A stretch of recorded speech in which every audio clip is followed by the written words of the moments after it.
Le DAF Fresh Morning, c'est 104.5 tonnes de bonne humeur. Tous les matins sur Urban FM. La meilleure radio de la capitale. La meilleure radio de la capitale. Vous êtes sur les 104.5 Urban FM, la station urbaine. Vous écoutez le DAF Fresh Morning. Dans notre émission, nous avons d'autres invités après le vaccin. On a Mokambi Henry, il est chargé de communication à la FMCT. Et Blaiseau Rebecca, elle est chargée de communication au FGIS. Il vient nous parler de sport extrême. Donc le FIS District Libreville, deuxième édition sur la baie des Rois du 1er au 3 novembre dans notre capitale. Henri, bonjour. Bonjour la fraîche. Bonjour la fraîche. Voilà. Merci à c'est bon, tu es détendu? Très D'accord. détendu. On vient parler de quelque chose de très intéressant. D'accord, Rebecca, bonjour. Bonjour la fraîche. Toi, tu es une habituée du studio? Oui. Voilà, tu n'as pas le chat? Non, ça va. Non, voilà, tu as le piège à chat. Alors, vous organisez le FIS, je connais. Ça s'est déjà passé? C'est sa deuxième édition. La première édition, c'était plutôt comment?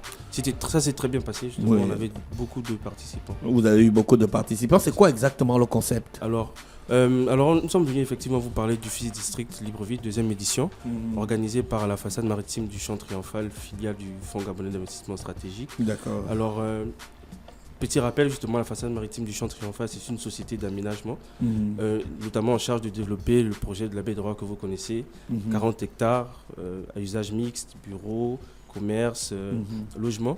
Vous avez un slogan, une nouvelle façon de vivre la ville ou de voir la ville, hein? C'est ça, la ville de demain. La ville de demain, voilà. Ouais, d'accord. Donc exactement, et du coup, justement, notre objectif, justement, c'est justement d'aménager la baie des Rois. Et donc, parmi ces aménagements, vous avez des espaces verts et des espaces sportifs. Justement, nous sommes dans ce cadre. L'année dernière, justement, nous avons inauguré l'un des plus grands skatepark à l'heure actuelle, justement, en Afrique subsaharienne. Oui. Et aujourd'hui, ce skatepark, cet aménagement-là profite à des centaines de jeunes qui pratiquent justement des sports. Est-ce que c'est à la disposition de tous les jeunes qui veulent? Est-ce que cette disponibilité est organisée ou bien chacun, s'il a ses rollers ou son skate, il vient? Est-ce qu'il vous arrive de faire des séminaires, faire venir des experts dans ces questions? Et puis, il y a des experts dans la pratique des sports extrêmes, il y a des experts dans les questions de sécurité de sport extrême. Est-ce qu'il vous arrive de faire ça ou vous avez juste aménagé le skate? Non, justement, en fait, l'espace est aménagé. Aujourd'hui, comme je vous disais, il y a beaucoup de jeunes qui sont réunis en collectif. Et donc, justement, ces collectifs-là, il y a des initiations qui se font tous les samedis. Il y a des associations comme Clear Skate, justement, qui aident ces jeunes-là à s'initier à ces sports. Et donc, qui prennent en compte justement les équipements de sécurité et tout ce qui va en compte par rapport à ce sport. D'accord, les sports extrêmes ne sont pas très développés au Gabon. Vous faites l'office juste pour faire un événement ou bien il y a un suivi derrière? Justement, en fait, bon, comme vous le savez aujourd'hui, les sports extrêmes, notamment le skateboard, le BMX, sont aujourd'hui des disciplines olympiques. Bien sûr. Justement, aujourd'hui, ces associations-là permettent justement à ces jeunes-là de développer, pourquoi pas aujourd'hui peut-être le futur champion olympique, on ne sait jamais, du Gabon, et qui pourra défendre les couleurs du pays à l'international. Est-ce que vous connectez les sportifs qui viennent avec ceux qui sont sur place pour qu'il y ait des relations qui se tiennent et puis des échanges au fil du justement, temps? c'est ça l'objectif. C'est justement tout au long de cette année, justement, les jeunes se préparent à cet événement-là. Donc, en fait, ils sont justement en attente justement de ce partage d'expérience avec les champions internationaux qui viendront pour cette édition. Rebecca, quel est l'intérêt du FGIS dans cet événement? Pourquoi ils s'investissent dans des sports extrêmes? Nous, on n'investit pas directement, donc c'est notre filiale FMCT qui va justement, qui a envie de créer des événements autour de la baie des Rois. Oui. C'est pas notre cœur de métier évidemment, mais comme on veut faire vivre le site, on crée ce type d'événements qui sont des événements très qualitatifs. Le FIS, voilà, c'est un festival international qui comprend des athlètes de haut niveau. Donc on a la chance au Gabon de pouvoir recevoir pour la deuxième fois ce festival et en plus c'est le seul d'Afrique subsaharienne aujourd'hui, on est le seul pays à le recevoir. Donc c'est un rendez-vous unique, un rendez-vous hors du commun On a donc des athlètes qui vont nous accompagner tout au long de ce festival, qui vont faire des shows spectaculaires, absolument à couper le souffle. Donc vraiment, on invite les gens à venir découvrir cette nouvelle discipline. C'est une discipline qui demande beaucoup de courage et d'audace parce qu'ils font des pirouettes, des figures. C'est vraiment spectaculaire. Il y a vraiment une différence entre les images et la réalité. Donc c'est pour ça qu'on invite les gens à venir, même s'ils ne sont pas sportifs de haut niveau, mais venir découvrir au moins cette discipline et pourquoi pas créer des vocations autour de ces sports-là. Quelles sont les ambitions réelles du FGIS derrière la FMCT? Aujourd'hui, justement, la FMCT, Société d'aménagement, crée la ville durable. Oui. À travers la baie En fait, si je comprends bien, la Baie des Rois, c'est un projet pilote. C'est ça. En fait, c'est un projet pilote qui a pour vocation de montrer justement comment construire une ville durable aujourd'hui. Lorsque vous voyez aujourd'hui, il y a le réchauffement climatique, etc. Et sur la baie des Rois, il y a beaucoup d'aménagements qui tiennent compte justement des aspects aujourd'hui actuels de tout ce qui est changement climatique. Donc vous avez une STEP justement qui a pour vocation de...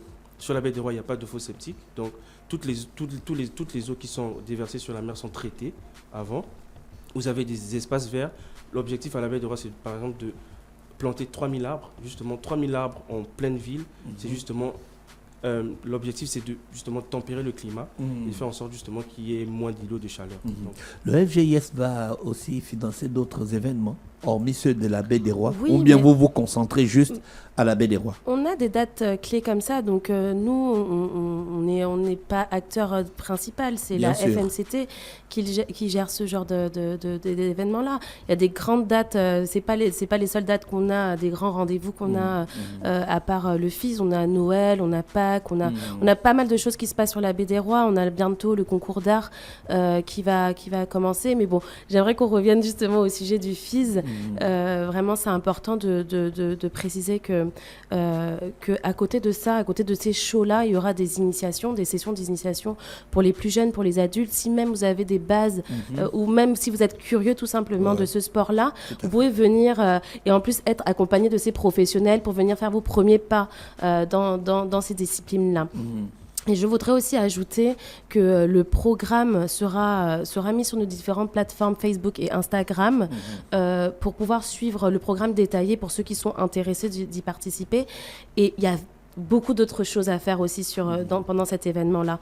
On a, au-delà des initiations, on a aussi une nouvelle discipline qu'on a ajoutée à tout ça. Je pense que c'est une discipline d'ailleurs que Dafresh vous adorez, c'est le basketball. Donc voilà, il y aura des tournois de basketball pendant ce festival-là. Des 3x3. Des 3x3. Qui sont aussi une compétition olympique. Voilà, exactement. Donc ça va être du haut niveau. Il y aura des athlètes de haut vol. Vraiment, ça vaut le coup de venir les supporter, de venir voir le spectacle et pour tous les amoureux de basket, de venir profiter de ce moment unique. Et aussi, à côté de ça, donc de toute cette partie sportive, on aura des activités, d'autres activités en fait ajoutées à cela. Et là, vraiment, c'est l'occasion de venir en famille, entre amis, voilà, pour venir profiter des différentes activités. Il y aura donc des initiations au tir à l'arc, des initiations à la fléchette, des initiations à la peinture, au graffiti. Il y aura aussi, on est accompagné par Il y aura aussi de la danse. Il y aura de la danse, il y aura des shows, ce sera vraiment incroyable. Je veux juste rajouter quelque chose d'Afresh, excuse-moi. Il y a aussi une quinzaine de PME gabonaises qui nous accompagnent pour ce festival. Donc, c'est aussi l'occasion de soutenir nos PME gabonaises qui vont nous accompagner sur les activités, sur la restauration. Il y aura des food trucks et aussi des bars ambulants. Et ce n'est pas tout. On a aussi donc en soirée, et vraiment je vous invite à aller voir le programme détaillé sur nos pages, en soirée à partir de 18h jusqu'à 21h à peu près, on aura donc des DJ sets, des rappeurs, des chanteurs, des artistes du moment qui font le show en ce moment, ils seront là. Donc vraiment on vous attend nombreux à venir participer à cet événement. Comment faire pour participer, Henri? Justement, faut payer l'entrée? Non, justement l'entrée est totalement gratuite. Pour cela nous avons mis en place une procédure assez simple. Vous verrez un peu partout dans la ville, vous aurez un QR code, il suffit de le scanner et suivre la procédure. Le billet est totalement gratuit. À part ça, justement, sur site, il est important de le dire, vous aurez de la sécurité, donc agents de sécurité, police, Croix-Rouge et une quarantaine de bénévoles qui seront là pour nous aider justement à pouvoir faire de cet événement un événement de qualité et sécurisé. Merci beaucoup d'avoir accepté notre invitation, Henri et Rebecca. Ce matin, Mokambi Henri qui est chargé de communication à la FMCT et Rebecca qui est chargée de communication au FGIS. On parlait du FIS, du Festival international des sports extrêmes du district de Libreville pour la 2e édition qui va avoir lieu du 1er au 3 novembre à Libreville au Gabon. On vous remercie d'avoir accepté notre invitation et on vous souhaite de passer une bonne journée à l'écoute des programmes d'Urban FM. Merci beaucoup d'Afresh. Merci beaucoup. Le Dafresh Morning, c'est 104.5 tonnes de bonne humeur. Tous les matins sur Urban FM. La meilleure radio de la capitale. La meilleure radio de la capitale.